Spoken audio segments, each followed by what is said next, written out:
Hi, everyone. Good afternoon. We'll wait maybe a minute or so for people to join.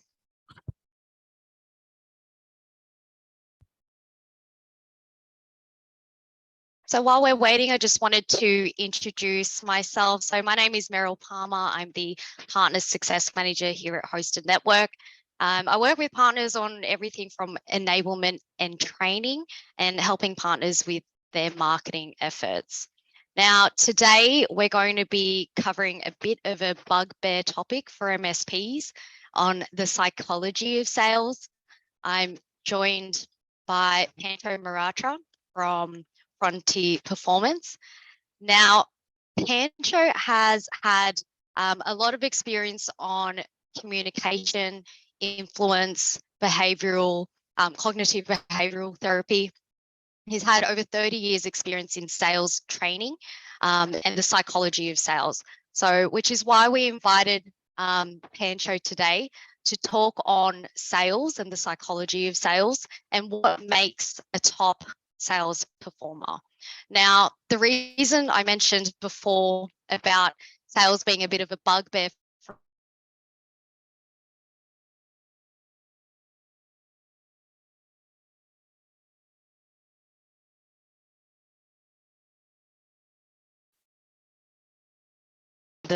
from the owner of the business. So it's owner-led sales. So when it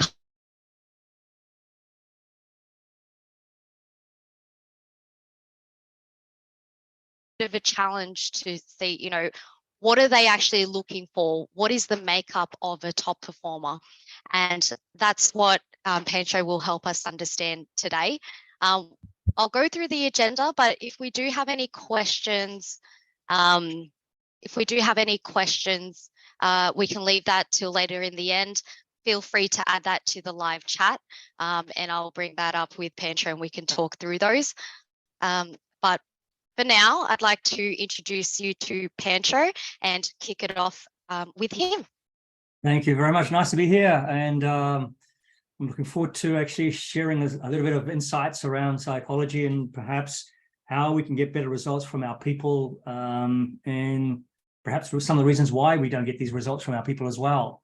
And interestingly enough, we will also go through your personality profile as well, Meryl, towards the end, and we should have some fun around that. Poke some holes, I guess. Yes, yes. So one of the most important things is to understand the role of emotional intelligence in sales. And it's a recognition that you need to go beyond just the transaction of the sale. You need to meet the emotional agendas of people. One of the key things is that our level of understanding human emotion, is it keeping pace with the rapid, I suppose, innovation of technology?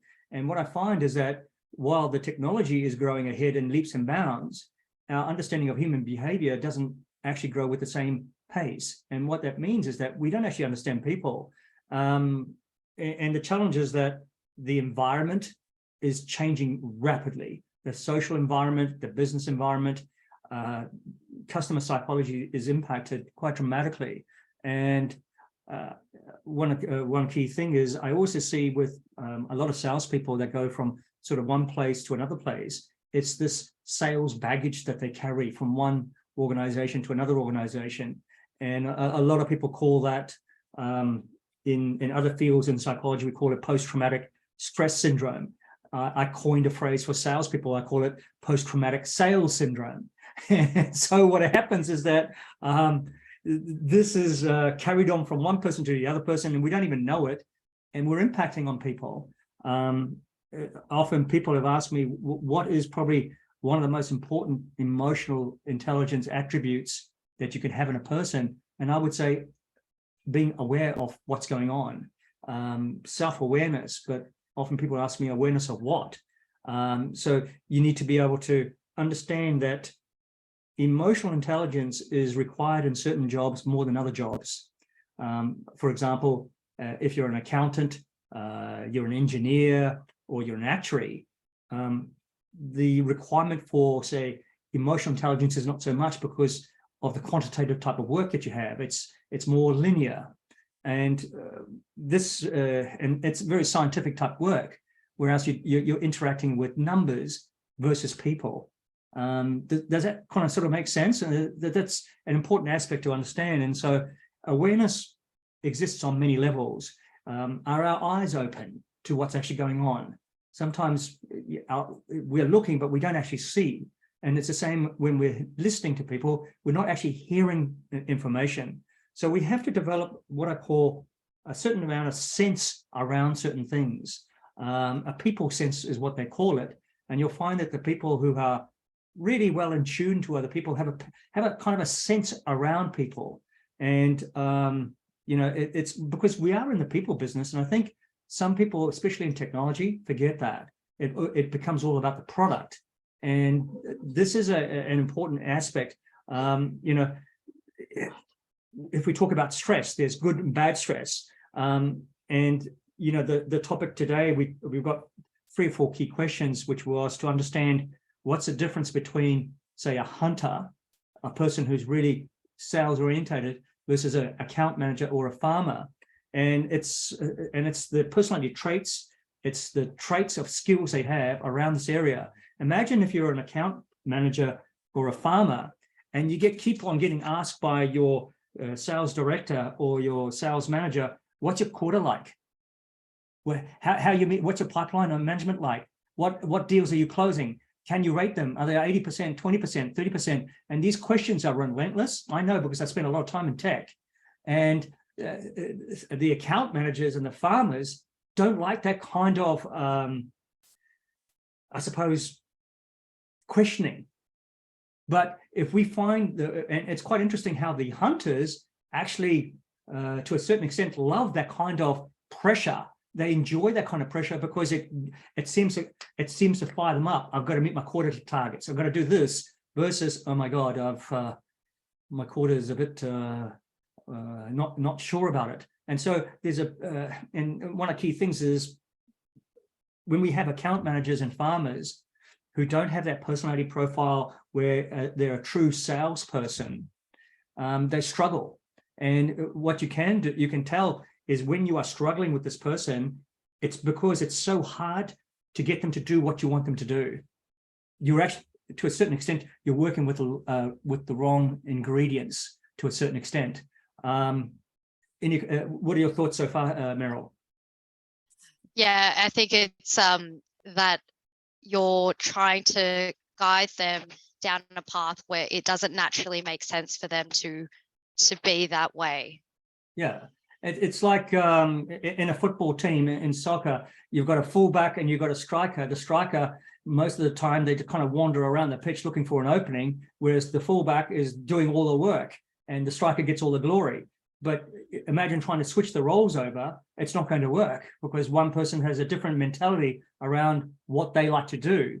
And so sometimes, is it possible to change this personality? We're going to go into that a little bit. But what I wanted to do is talk a little bit about, give the people on this podcast a little bit of an idea around the, I suppose, the interactions between psychology and how that impacts on what we call strategy and then what we call execution.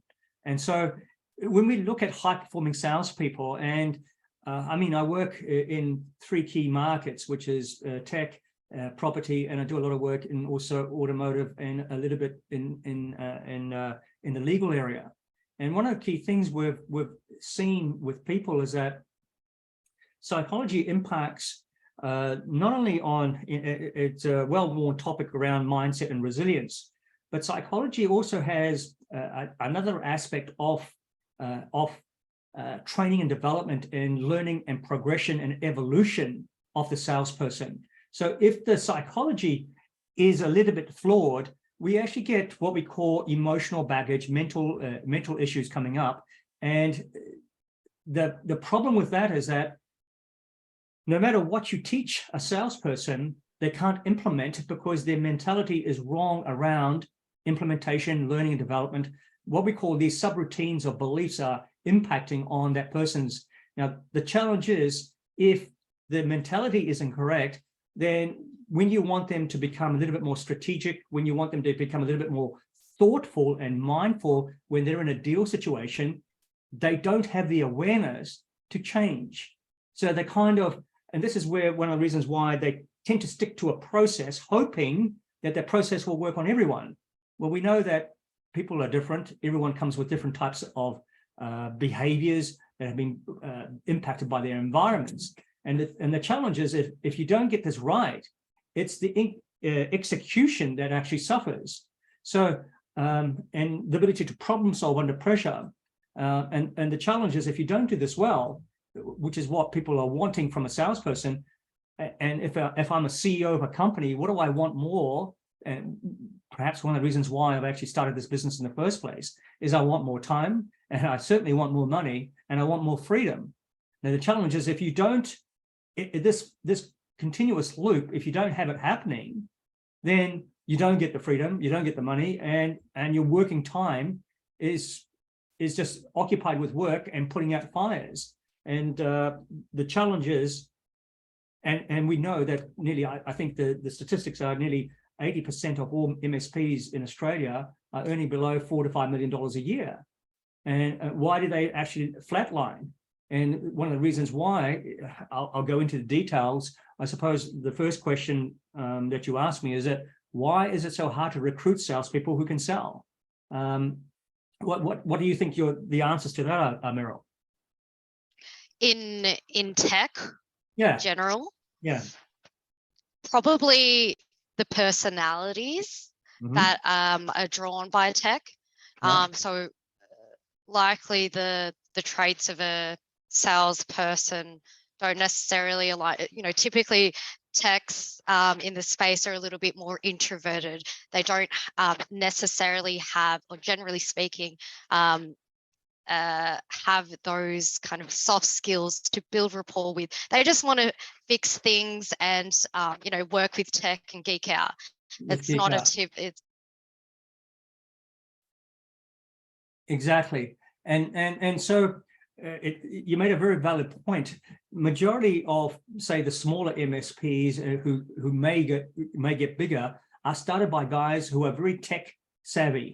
They really know their stuff, and normally the clients are generated by relationships that they've already got. They're fixing things already, and they get sales by word of mouth.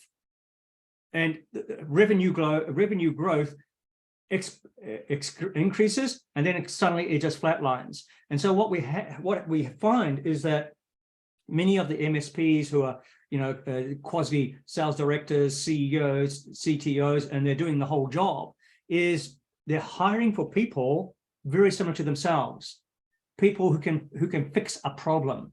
They tend to hire for tech skills versus emotional intelligence or selling skills. And this becomes, in one way, what actually happens is that because the MSP,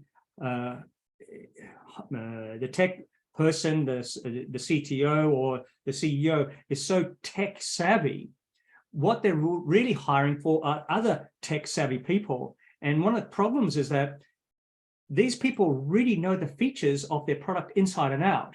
If you were to ask them about any kind of aspect around their software solution or how they implement it, they know the answers backwards. Now, the challenge is, if you are to have a tech savvy salesperson being taught soft skills, their confidence comes about from knowing the technology backwards instead of understanding people deeply. And so what we often see, and I get called by tech directors all the time, says, my people are just doing feature dumps, hoping something will stick with the client. We've got this feature, this feature, this feature, this feature, and they're very hesitant about actually questioning a client and becoming an advisor. I suppose it's like going to a doctor, and you go in, you've got a very bad migraine that's been with you for a week or two, and the doctor sits you down and goes, okay, here's a prescription, take that to the front counter, off you go, but doesn't ask you any questions. So there's no diagnosing.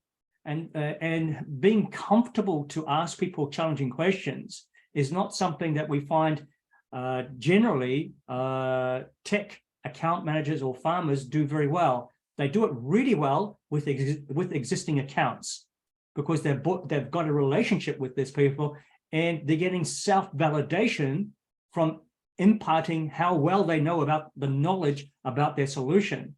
So it's like, hey, I know everything there is to know about cybersecurity. You know, this product, I know it backwards. And their confidence comes from that. They lack their confidence in going, can I actually have a conversation with you, a business conversation? Can we talk about the things that are happening that are a problem in your business? That is a challenge for many account managers. It's actually interesting to think about, you know, we've all seen these security breaches that have been happening all around the world. And people, I got asked by a cybersecurity company, why do you think it's so hard to beat these people? And I said, this is the really interesting thing. The software programming is very linear.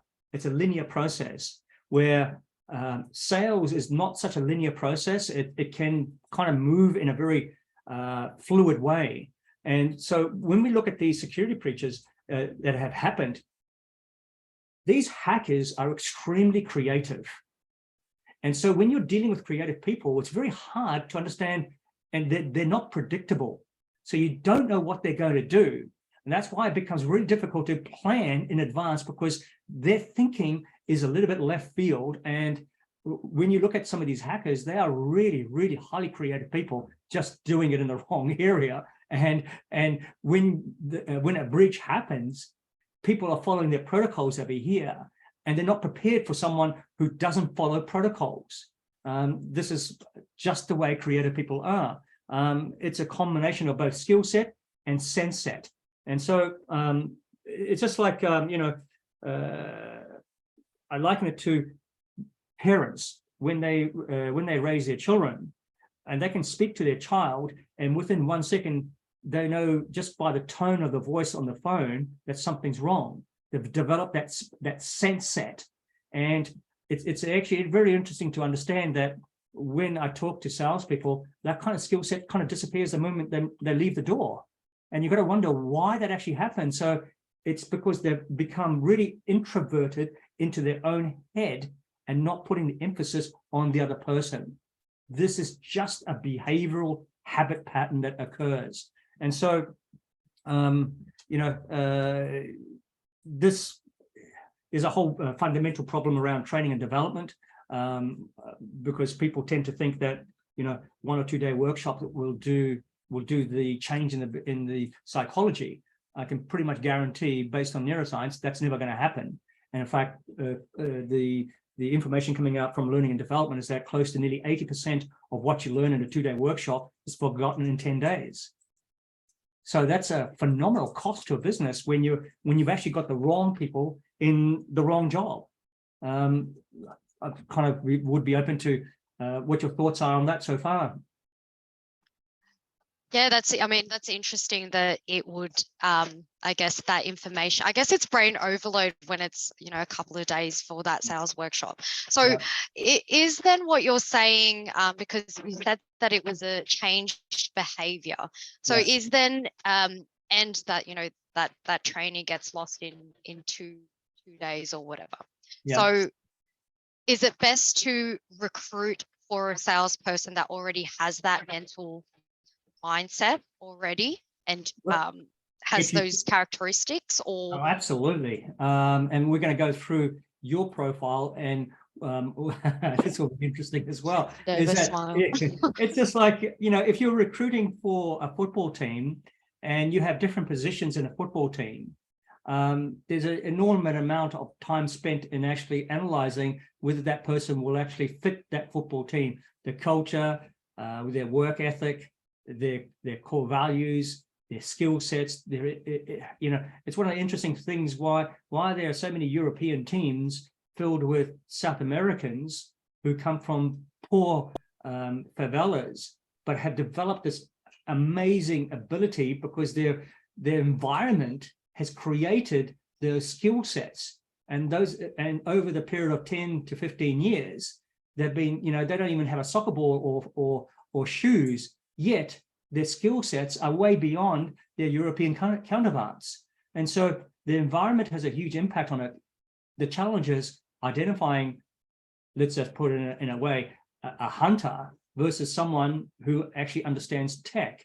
And I suppose the question that you asked me before was that, why are there so many hunters and farmers in tech land versus true hunters? And whether you can actually, are true hunters born or developed? To a certain extent, some of these attributes are hardwired into the person when they're born. Some people are just naturally more competitive, naturally more goal-orientated, high energy levels. Can we turn people into that? The challenge is, if you ever do get what I call a hunter, for most sales managers, directors, they can be a real nightmare to manage, because they're so extremely goal-orientated, and sometimes at the expense of everything else. All they can see is that goal, and they're after it, and no matter, nothing is going to stop them. And sometimes so you really need a strong personality to manage these people. You also need really good systems and structures that can help that person enjoy their period of time. Because if you ask a hunter to farm, it's like, hang on a minute, that's not what I'm here for. They get their high from hunting. They don't get their high from managing. That's why sometimes it's like, next one, please, next one, please, next one, please.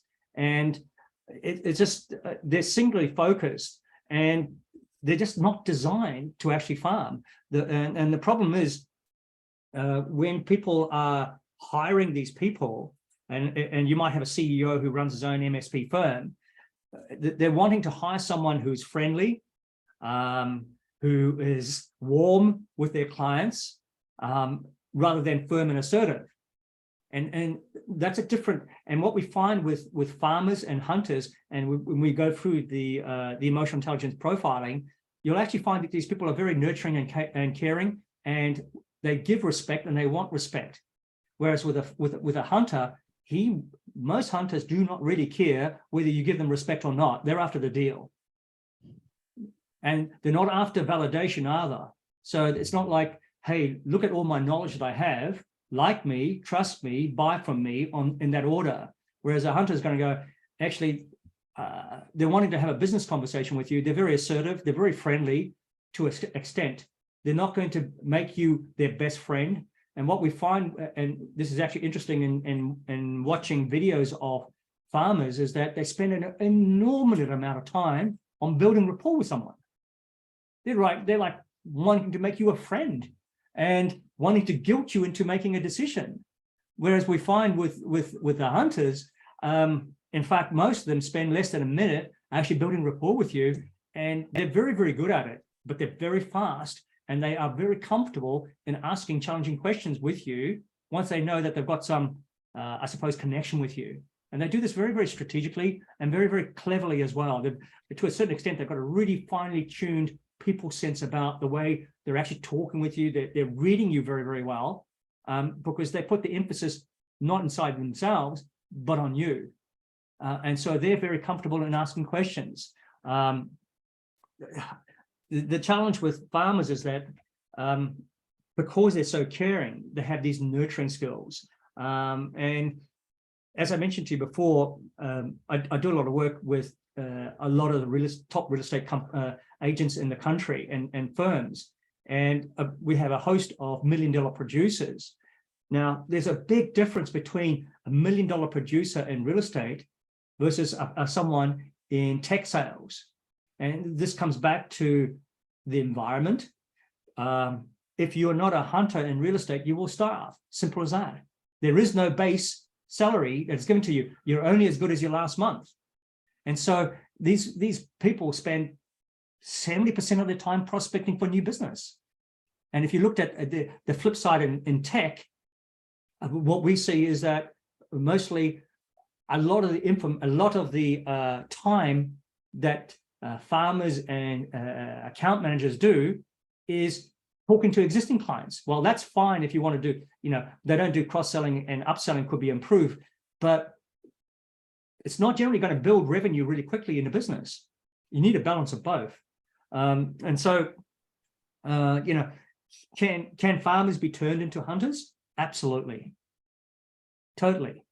It takes, usually based upon the work that we've done with a lot of tech companies, and if you look at this triangle that I've got here, where most of the time is spent is actually changing their belief centers and their psychological awareness of what it's needed to become a hunter.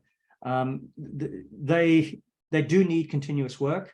They need to be helped and mentored, versus you're not going to find a hunter that generally needs too much support.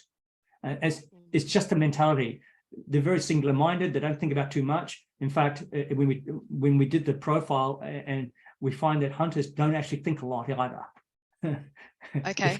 Okay, so they're not thinking a lot. They're just thinking, how do I do this deal? And so that the simplicity makes it easy for them, because there's not too many thoughts going inside their head. And the challenge is, if you make hunters do too many things, too much administration, they suffer from what we call cognitive dissonance. That means they've got two competing thoughts in their head, and they get confused, and they lose their motivation, they lose the enjoyment, they lose the enjoyment of actually going after new business. So that becomes a bit of a problem as well. What are your thoughts on that? Yeah, Pancho, I just wanted to add there.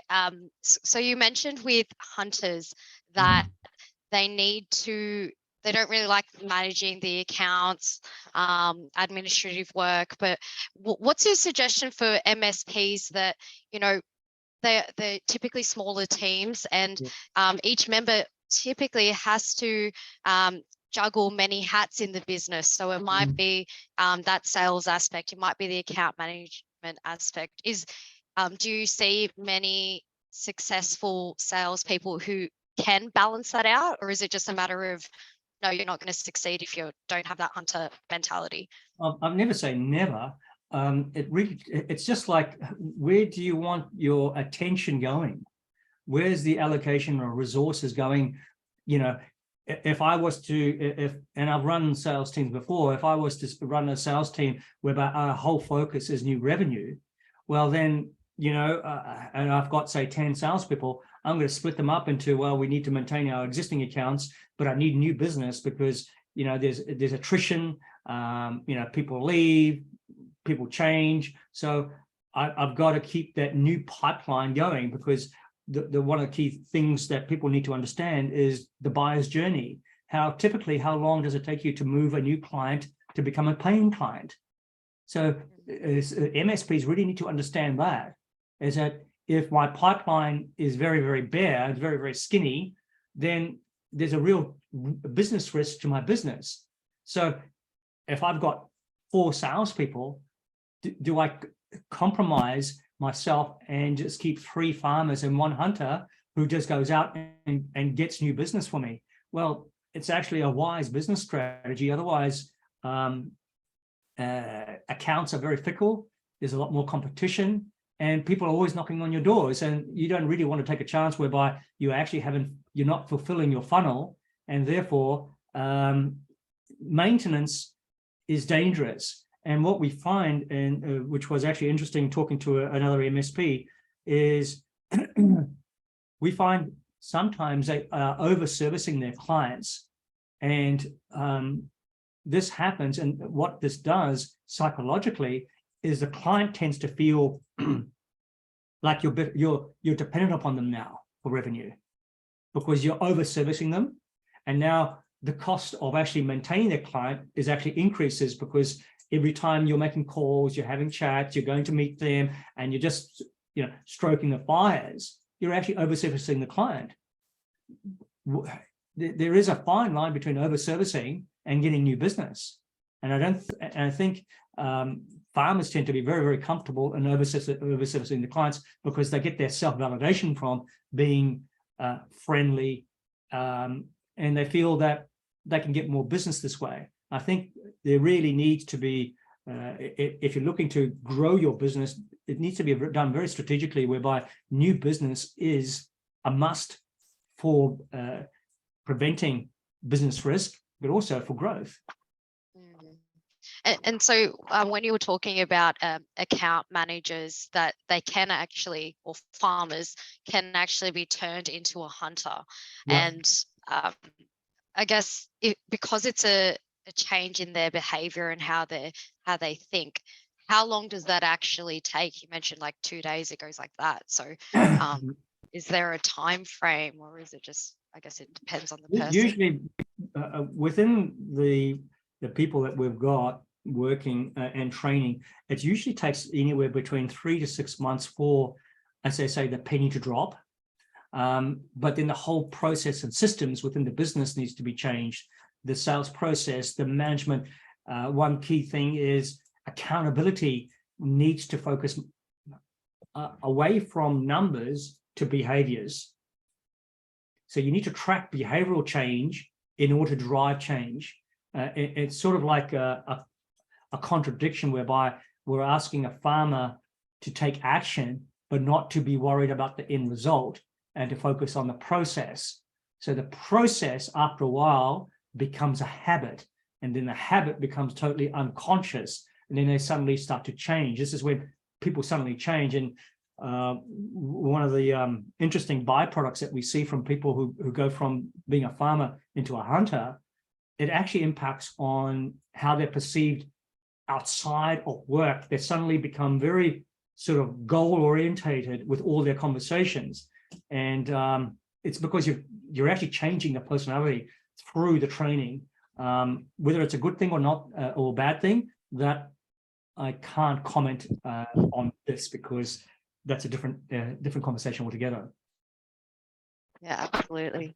Okay. And so moving along to, have we covered the emotional makeup, separating good producers? Yeah. So that was the next question is what are the intangibles in the emotional makeup of a salesperson that separate average producers from really great ones? And so what we looked at are 4 key drivers, 4 key traits that are really important for a salesperson. And we actually have a test for this, which is separate to what we're going to be offering today. The first thing that we look at is competitive drive. Why competitive drive is really, really important in a salesperson is because it actually tells you how resourceful they are. They'll find a way when things aren't, they don't have a database. They'll find a way to get the database. They haven't got this. They'll find a way to make things work. They love to win, and they really, really hate to lose. They just don't like losing, and it really grates on them for a little while. One thing we also find is they deal with pressure quite well. They really are really good at chasing targets, and the self-confidence that this person gets from the competitive drive is they're actually competing with themselves versus everyone else. So they're actually trying to become. You often hear this, and I heard this a lot with reps. I heard this from a true hunter. He goes, you know what? I got my quarterly targets. You know what? I'm going to beat that quarterly target next quarter by 20%. And then you're in the presence of a true sales guy who's a real hunter, and he's competing with his own targets. He's not worried about what the management said, because his expectations are even higher. And they're really quite resilient. They actually compete with failure versus being owned by failure. Okay, so in one way, they actually go towards the friction of competition instead of running away from it. And this is both in the slide. You can see there's a physiological reaction, and the physiological reaction when you see with salespeople who aren't really salespeople is they go back, and you actually see them physically lean away from what they've got to do. When you see people who are very, really goal-orientated and very competitive, they actually lean forward into the competition. They lean forward into uncertainty. And this is, and so the body-mind mechanism works in unison. And so what we see is that the body language is impacting on the mental language as well. And so these are all behavioral markers. The other one is achievement, what we call achievementality. That means they love earning money. Hunters really do like to earn money, and they use money as a guide to how they're progressing.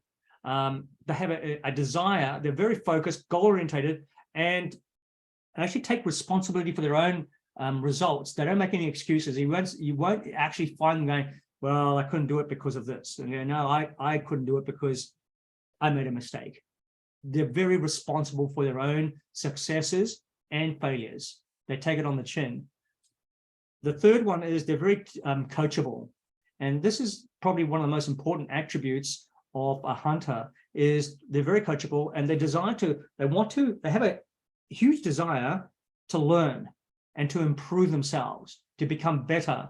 And one of the most important things is that they know the gaps in their knowledge, and they go out to try and find a way to close that gap. And you'll often find that this is a really important aspect. The last one is they have a sense of humor. They're really quite witty. They're really spontaneous, and they can come up with they can crack a joke that totally dissipates the tension in a room, and they can laugh at themselves and go, "Wow, man, I'm an idiot. I made that mistake." And so they've got this really sharp, witty little comments, and they can adjust to difficult people really, really well. So what happens is that if we don't get these traits, the sales director spends all his time managing the emotional ups and downs of his people. And if you are spending all your time managing your salespeople, the one thing I would say to you is that, do you actually have the right people in the job, and are you supporting them in the right way to actually change their behaviors? Which is one of the reasons why most of these businesses don't grow at the level that portrays their expertise in tech. Okay. I suppose that goes to our fourth point, which is, what are the emotional intelligence attributes of a top producer? So if we look at, and we looked at your profile, so this is not your profile, so I didn't want to put it up there, but we'll talk about it. Okay, so when we look at emotional intelligence attributes, we look at people's sensitivity ratings, we look at their achievementality, are they goal-orientated? We look at their logical processing of information, the way they think, and we look at their energy levels. Because if you don't have a lot of energy for your job, then sales is going to be a really, really tough gig for you to keep going when things aren't going well for you. So if we were to look at your numbers, and I think you came up quite high in achievement orientation, goal-orientated, but sensitive. And nothing wrong with being sensitive. And some people are very low on that scale. And if we were to look at those ratings over here, we've got Ralph and we've got Leanne. And so Ralph might think he's a hunter, but whenever, and on our quiz, if you are 8 points above the median, which is 30, it's going to be a very predictive part of your responses to pressure, and also your patterns of communication as well. So when we look at Ralph and we look at Leanne is the kind of person that if someone says, we need to make this happen, Ralph is the kind of person who's going to say to that person, how can we make this all work together? And he wants to get involved in a team environment. Leanne is going to say, stuff a lot of you, I'm going after it. And she's the person that you can rely upon, who's going to get the result, and she'll do whatever it takes to get the result. You will not stop that person. And so this is important. Some people think they're hunters and some people think they're farmers. And what this quiz does, it actually gives you a bit of an understanding who you are and what you need to do to, I suppose, not have the anxiety in the internal battle within yourself, trying to be something you're not, especially if you aren't being trained to change. Does that sort of make sense? Yeah, it does. Pancho, were you able to define what the letters mean for sale? For sale, yeah. S-A-L-E. SAL. So the first one is sensitivity. The second one is achievement orientation. The third one is logical. And the third one is energy. And so if I was to talk about $1 million producer, a guy, a salesperson making a couple of $1 million a year in his own commissions in his business. And what we saw over a period of 8 months is that he started with us and his sensitivity rating was around the 28. And within 8 to 10 months, his sensitivity rating came down to about 18 or 12. So his sensitivity to rejection, to other people's saying no to him, he actually, it's like water of a duck's back after a while. It did not faze him. And what we saw was an increase in achievement orientation. So it went up to around about 40. And that, one of the interesting things that we saw of, especially of hunters and high performers in sales, is the logical processing is quite low. They don't actually, I hate to say it, but they don't actually think a lot. They're very action orientated, and typically you have high energy. So these guys, all they think about goals, meetings, doing deals. Sometimes, yes, they can leave a bit of carnage behind when they're talking to people, because they might just fill in the gaps and make a few things up, but that comes with the territory. It's called spinning. And so this is important. And when we looked at you, you had a very high achievement orientation. I don't have the whole figures, but I would imagine that you like sales. You like meeting new people. Do I? I like meeting new people. I don't know about sales. Yes. Okay. So when we look at, say, if we I could profile a farmer, and we look at the sensitivity, these people are usually very kind and caring. They're very cooperative, and they're peacemakers when they're working with people. They want to keep the peace with everyone. They're really concerned about it. And they're overly passive, which is not helpful in sales. They really want to keep the peace with people, and they won't push the agenda. And so they're people pleasers. And the thing, when you have a high sensitivity and you have a high logical, these people love accuracy. They focus on facts and very pessimistic and judgmental. So when you have a farmer or an account manager displaying these tendencies, you get people who actually are very, I suppose, very pedantic in the way they do certain things, because that's just the way they think. And so the achievement orientation in a hunter or farmer is very average. That's why getting them to going in and say, hey, listen, I want you to sit down and I want you to contact 10 new clients today. For most account managers or farmers, they go, why? Why? We've got enough new business. We've got enough existing clients. Can I not start talking to them and see if I can cross-sell and upsell? Well, that's important. As I said to you before, you also need new business, new sales coming through the door. And, if we look at Ralph and Leanne, if I'm wanting to recruit a hunter, then I'm going after Leanne every day of the week. If I want someone to increase my revenue, and we've demonstrated with many, many businesses, when you actually get the right ingredients and you train and support these people and mentor them, they become your rainmakers. They'll surpass your sales revenue like you would not believe, as long as you look after them in the right way. Sorry. Oh, I was just going to say, I have a couple of people asking us about this personality test. So we will share a link after this presentation with Pancho on that. It is also available on Pancho's website. With that personality test, Pancho, will they get details on how to improve or where they sit in terms of this scale, or is that something that, yeah, we'll get them that information. So sort of finishing it up here, and that it's the old adage that we often get taught in psychology, which is nature versus nurture. Is it a part of my nature to be, for example, if I'm if I'm in football, am I a striker versus a fullback? Am I a hunter versus a farmer? And so, just going back to the topic, awareness is the issue that farmers and account managers need in order to become the salesperson that you want them to become. They need awareness of this issue. And one of the interesting things is that when you teach them about competitive drive, when you teach them about achievement orientation, when you teach them about wit, when you teach them about a sense of humor, what you actually, when they recognize that they need to become coachable, they open their eyes. And this is a psychological process, and it helps people to change their lives. People can be very, very open if you present the information in a way that will actually help them.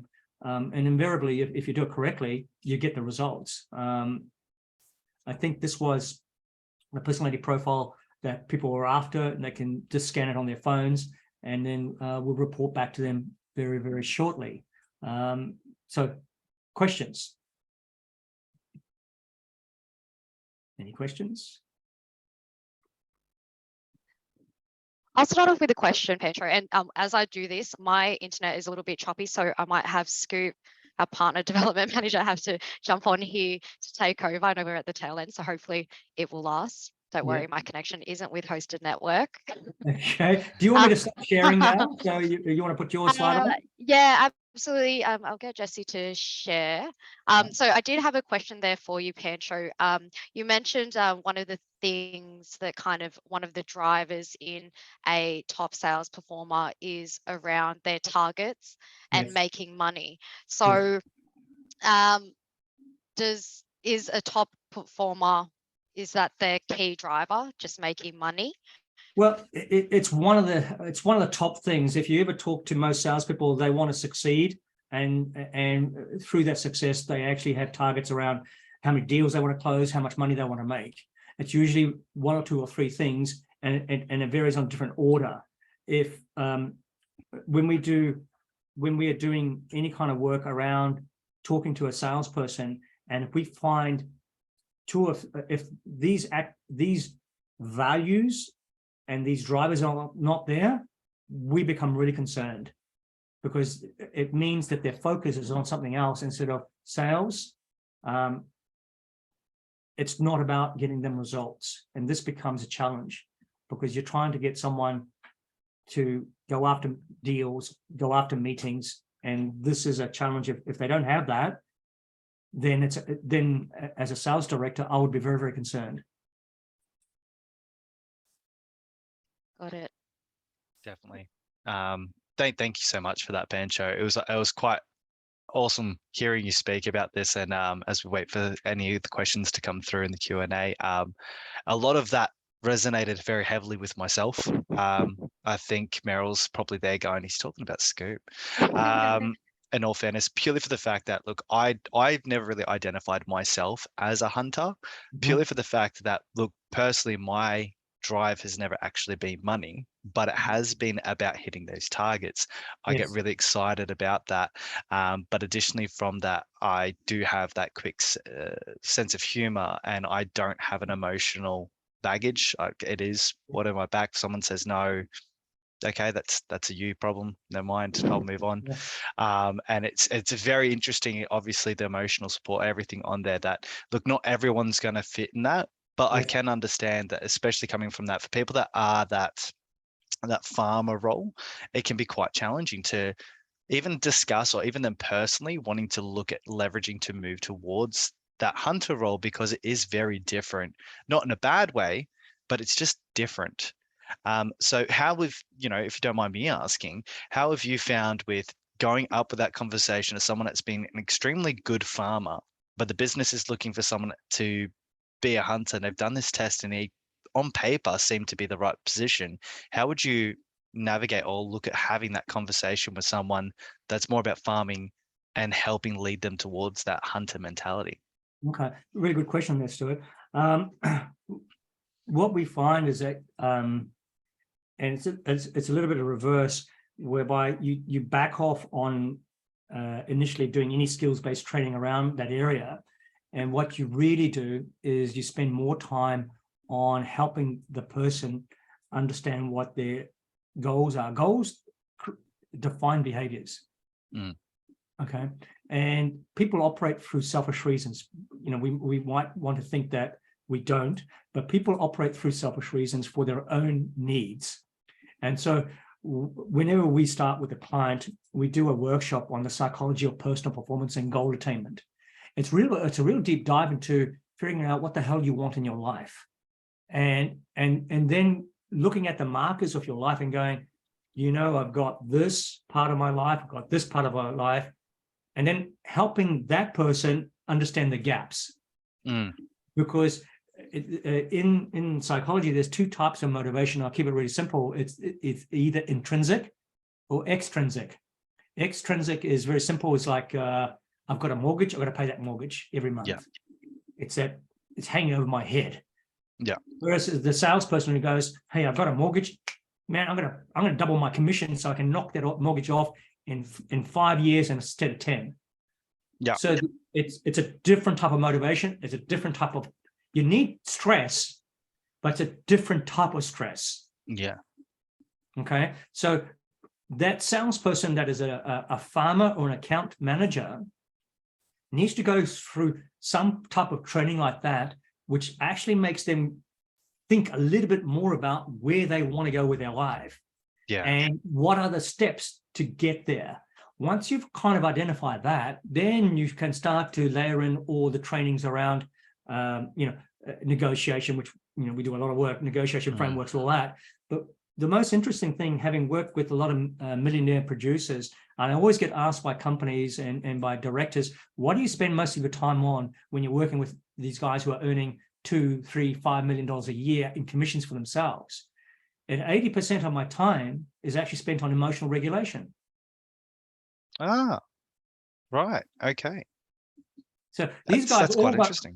yeah, well, it's actually interesting. You've got 30-year-olds who are making $4 or $5 million a year in income for themselves, and they're experiencing these ups and downs. They have these fears around career, around their relationships, around money, all this. But what they tend to do is they develop a very high, what I call mindfulness, not mindlessness, but mindfulness. When they're going down, they can self-correct really quickly. Yeah. And a lot of our job is actually giving them the skills to recognize when they're on this emotional, what we call the roller coaster, that they can stop the decline and they don't want to go into dysfunctionality. Then they go back up again. And so what you see is they steadily get better and better. And they're, what we call in psychology is their baseline improves. And so what they can actually put up with increases exponentially. So this is what we call evolution of the psychological profile of that person. They become better with concerted training that allows them to understand this. But then when I talked about that triangle, they understand strategy really, really well, and they can think on the spot and execute under pressure. That's fantastic. Thank you so much for that, Pancho. Look, once again, guys, the Q&A is open. If you have any other questions, please feel free. We've got a couple of minutes left here with Pancho. If there's anything you'd like to ask or anything like that, please feel free to put in the Q&A. Happy to ask these questions and redirect them over to Pancho. It's really, really insightful information that we've been getting here. And once again, Pancho, thank you so much for sharing this and putting such a human element into this topic of psychology of sales. It's never an easy topic to have internally or even as a business yourself, but it is something that should really be looked at regularly, because it's always challenging yourself, your business to as you said there, perfectly put before, it's not just in regards to growth, but it's also that risk mitigation, that idea of making sure that you could have a customer that's been with you for 20, 30 years. They may get acquired or retire, and that revenue is gone. So where are you going to fill these gaps? So having that hunter, that mentality to make sure that you're mitigating that risk is quite important as well. And I do like the fact that you did tackle that, because I think that can get overlooked from time to time. Yeah, I think it's because we all get into a comfort zone. We've got this recurring revenue, and a lot of the MSPs we work with, they're after this recurring revenue, but then all their focus goes on to recurring revenue. They never think about new revenue, and then recurring revenue is also not, I suppose, done as well as it could be done, and so you get this sort of organic growth within the business, and that's a real risk. Imagine if you had a competitor who looked at all your clients and had 2 or 3 hunters going after your business, and you have farmers who are protecting your business. Well, it's a bit like human beings going back hundreds of thousands of years when we're living on the plains, and we're protecting our patch, our territory, our village from the hunters from another tribe coming over. There's no difference. If you've got hunters on one side, and then you have farmers who are just farmers who just till the crops, who do you think is going to win? That's right. This is just evolution. This is about psychology. It hasn't changed, and we do the farming because it makes us feel safe and validated. Look at all my crops I'm putting in. They're all growing, but we haven't actually looked at, is our fence big enough to prevent the lions and the tribe next door from taking over our crops? Very, very, very, very insightful. Thank you so much for that. Again, look, guys, we are coming quite close to there. There hasn't been any questions put through yet, as we can see. But look, we do thank you so much for attending. Please feel free to use the QR code that's on the page. It honestly, even for us here, it's awesome tool to be able to leverage Pancho and his team in regards to identifying and helping achieve these goals around sales. We do a lot in regards to technical workshops and everything to help people get the tools and the knowledge that they need. But sometimes having this type of conversation and developing a bit further to actually help the business side, especially around these sales, acquisitions of new clients, even farming to its own right, it also has its own importance. We can't stress that enough. But definitely feel free to use these codes. The promo there is available up until the 30th of November this month. So do get in whilst you're hot. You use the promo code HOSTED20. It would be fantastic to have you guys there. Thank you everyone for joining. And if anyone has any questions or queries, do feel free to reach out to us, Meryl, or any of the team. And once again, we'd like to thank you, Pancho, for coming and sharing this absolutely wealth of information with us. Thank you so much. My pleasure. Thank you, Stuart, and thank you, Pancho. Meryl. Thank you, Jesse. It was a lot of fun. Thank you. Not a problem. And we'll be sending the webinar recording with those links to Pancho's opportunity there with the deal, with the course, as well as the personality type link. Thanks again, guys. See you all next time. Thanks, Pancho. Thank you. Thanks, Scoop, for taking over. Not a worry. Thanks, guys. Thank you, Stuart. Bye.